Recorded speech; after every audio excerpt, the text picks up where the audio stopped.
اعوذ باللہ من الشیطان الرجیم، بسم اللہ الرحمن الرحیم۔ السلام علیکم امت محمد، آپ دیکھ رہے ہیں شیدائے محمد۔ آج کا ہمارا موضوع ہے لیلۃ القدر یعنی شب قدر کے بارے میں۔ اس کے بارے میں کہا گیا کہ اسے رمضان کی 21، 23، 25، 27 اور 29 ان 5 راتوں میں تلاش کرو، اور بہت سے اللہ کے نیک بندوں نے، بزرگوں نے لیلۃ القدر کو رمضان کی 27ویں رات میں پایا۔ میرے عزیزو، یہ بڑی بابرکت اور مقدس رات ہے۔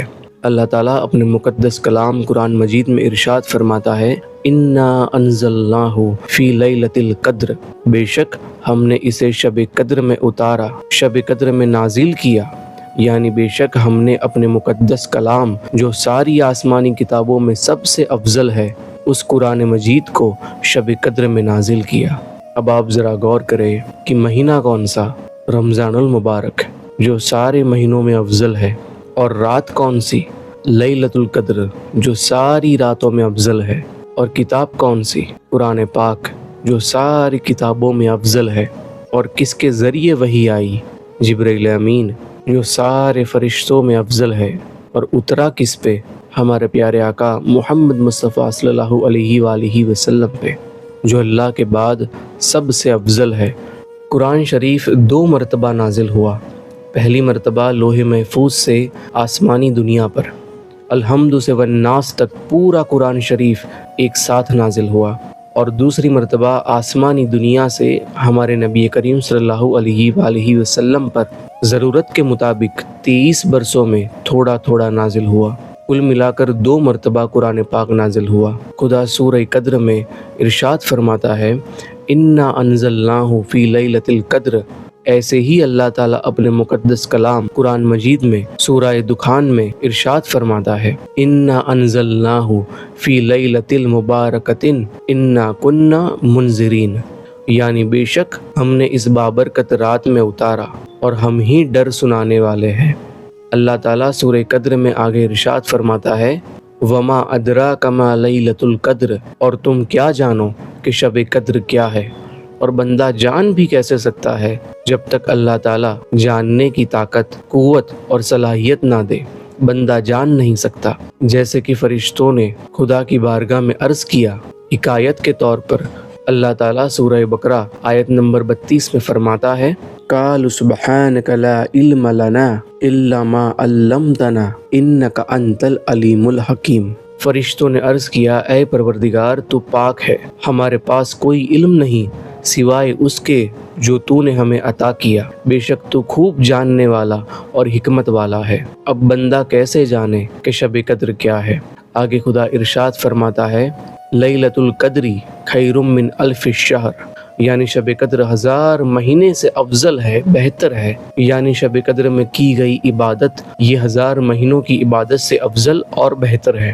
میرے عزیزو، یہ آیت کریمہ کی تفسیر میں ایک روایت یہ بھی ہے کہ ہمارے نبی کریم صلی اللہ علیہ وآلہ وسلم کو پچھلے نبیوں کی امت کی عمریں دکھائی گئی، تو ہمارے نبی نے دیکھا کہ پچھلے نبیوں کی امت کی عمریں کافی لمبی ہے، اور میری امت کی عمر بہت کم ہے۔ نبی کریم صلی اللہ علیہ وآلہ وسلم کے قلب مبارک میں یعنی دل میں رنج ہوا، دکھ ہوا کہ میری امت کے اعمال پچھلے نبیوں کی امت کے اعمال تک نہیں پہنچ سکیں گے، یعنی میری امت اعمال کے سلسلے میں پچھلے نبیوں کی امت سے پیچھے رہ جائے گی۔ یہ رنج ہوا، یہ دکھ ہوا، تو وہ خدا جسے اپنے محبوب کا رنج و دکھ گوارا نہیں، اس نے یہ آیت نازل فرمائی، اے محبوب تم دکھی مت ہو، لیلۃ القدر خیر من الف الشہر، میں نے آپ کے صدقے آپ کی امت کو ایک ایسی رات عطا فرمائی ہے جس میں کی گئی عبادت 1000 مہینوں کی عبادت سے افضل ہے۔ آگے خدا ارشاد فرماتا ہے، تنزل الملائکۃ والروح فیہا باذن ربہم من کل امر، یعنی اس بابرکت رات میں اللہ تعالیٰ کے مقدس فرشتے اور ان فرشتوں کے سردار جبرائیل امین علیہ السلام خدا کے حکم سے، خدا کی اجازت سے ہر کام کے لیے زمین پر اترتے ہیں۔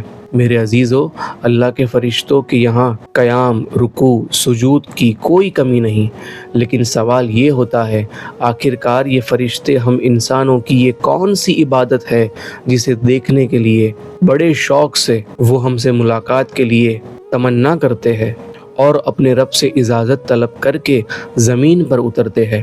مفسر اکرام نے اس کی ایک وجہ یہ بھی بیان کی ہے کہ کوئی انسان بھوکا رہ کر کھانا کسی اور ضرورت مند کو کھلا دے، یہ ایسی عبادت ہے جو فرشتوں میں نہیں پائی جاتی۔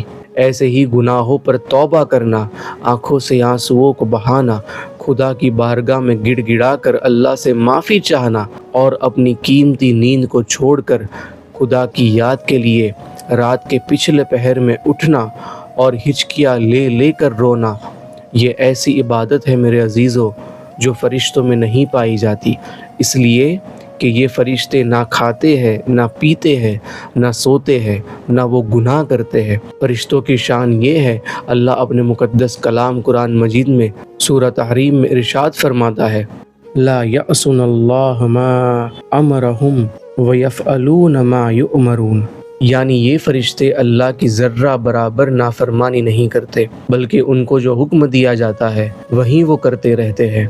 تو آخر وہ کون سی عبادت ہے جسے دیکھنے کے لیے یہ پوری مخلوق، یہ معصوم فرشتوں کی جماعت زمین پر اترتی ہے؟ تو محدثین اکرام نے بیان کیا کہ خدا کی یاد میں آنسو بہانے والی آنکھوں کو دیکھنے کے لیے اور خوف خدا میں نکلنے والی آہوں کو سننے کے لیے فرشتے زمین پر اترتے ہیں۔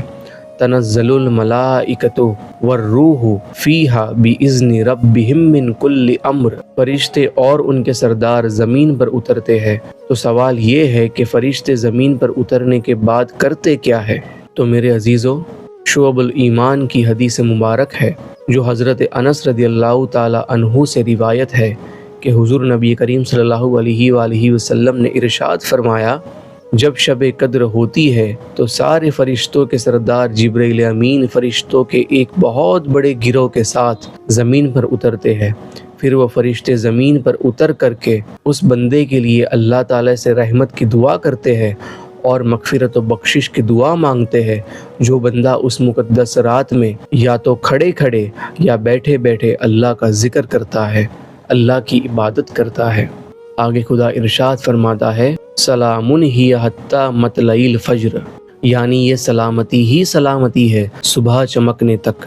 میرے عزیزو، شعب الایمان کی حدیث پاک ہے، حضرت انس رضی اللہ تعالی عنہ سے روایت ہے کہ حضور نبی کریم صلی اللہ علیہ وآلہ وسلم نے فرمایا کہ جب فرشتوں کے سردار جبرائیل امین فرشتوں کے گروہ کے ساتھ اس مقدس رات میں زمین پر اترتے ہیں اور جب صبح صادق کا وقت ہوتا ہے تو جبرائیل امین فرشتوں سے کہتے ہیں واپس چلو، تو فرشتے جبرائیل امین سے پوچھتے ہیں کہ اللہ تعالیٰ نے امت محمد صلی اللہ علیہ وآلہ وسلم کے مومنین کے ضروریات کے بارے میں کیا ارشاد فرمایا؟ تو جبرائیل امین علیہ السلام نے فرمایا، اس بابرکت رات میں خدا نے اپنے بندوں پر خاص توجہ فرمائی، خاص نظر کرم فرمائی، اور اللہ تعالیٰ نے اس مقدس رات میں اپنے سارے بندوں کو معاف کر دیا، بخش دیا۔ بخاری شریف کی حدیث پاک جو حضرت ابو ہریرہ سے روایت ہے کہ حضور نبی کریم صلی اللہ علیہ وآلہ وسلم نے فرمایا، جس بندے نے شب قدر میں ایمان کے ساتھ، اخلاص کے ساتھ قیام کیا، اللہ کی عبادت کی، اللہ کا ذکر کیا، اس بندے کے پچھلے سارے گناہوں کو بخش دیا جائے گا۔ ایسے ہی ترمذی شریف کی حدیث پاک جو ام المؤمنین سیدہ عائشہ صدیقہ سے روایت ہے، وہ بیان کرتی ہے، یا رسول اللہ صلی اللہ علیہ وآلہ وسلم، اگر مجھے شب قدر معلوم ہو جائے تو اس رات میں خدا سے کیا مانگوں، کیا دعا کروں؟ تو رسول اللہ صلی اللہ علیہ وآلہ وسلم نے فرمایا، اے عائشہ، تم یہ دعا مانگا کرو، اللہم انک عفو تحب العفو فاعف عنی، کہ اے پروردگار، تو اپنے بندوں کو خوب معاف فرمانے والا ہے اور تو معافی کو پسند کرتا ہے، تو اے پروردگار، تو مجھے بھی معاف فرما دے، تو میرے گناہوں کو معاف کر دے۔ اس حدیث مبارکہ سے پتہ یہ چلا کہ ہمیں چاہیے کہ ہم مقدس اور بابرکت رات میں اپنے گناہوں سے سچے دل سے توبہ کریں، سچے دل سے معافی مانگیں، اپنے حقوق العباد کو بھی ادا کرنے کی کوشش کریں۔ اگر اپنے ہاتھ سے، زبان سے اپنے کسی مومن بھائی کو تکلیف دی ہو تو اس سے آپ روبرو ہو کر معافی طلب کریں۔ اگر اس بندے نے معاف کر دیا تو یقین جانیں اللہ تعالیٰ بھی معاف کر دے گا۔ یہ معافی کی رات ہے، چاہے حقوق اللہ ہو یا حقوق العباد ہو، اس رات کو غفلت میں نہ گزارے، اسے ضائع نہ کرے۔ اگر آپ نے اس رات میں قرآن کی تلاوت نہیں کی، ذکر نہیں کیا، عبادت نہیں کی تو یاد رکھے اس کا نقصان کیا ہے۔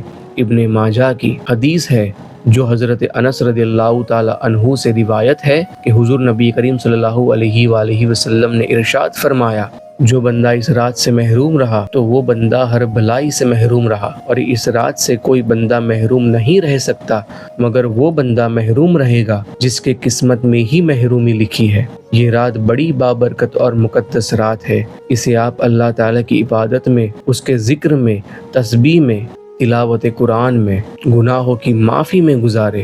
اللہ تعالیٰ سے دعا ہے کہ وہ ہم سب کو دنیا اور آخرت کی بھلائی نصیب کرے، اور اس پوری گفتگو میں اگر کوئی لفظش خطا ہو گئی ہو تو اللہ تعالیٰ اس کے حبیب کے صدقے میں معاف کرے، آمین۔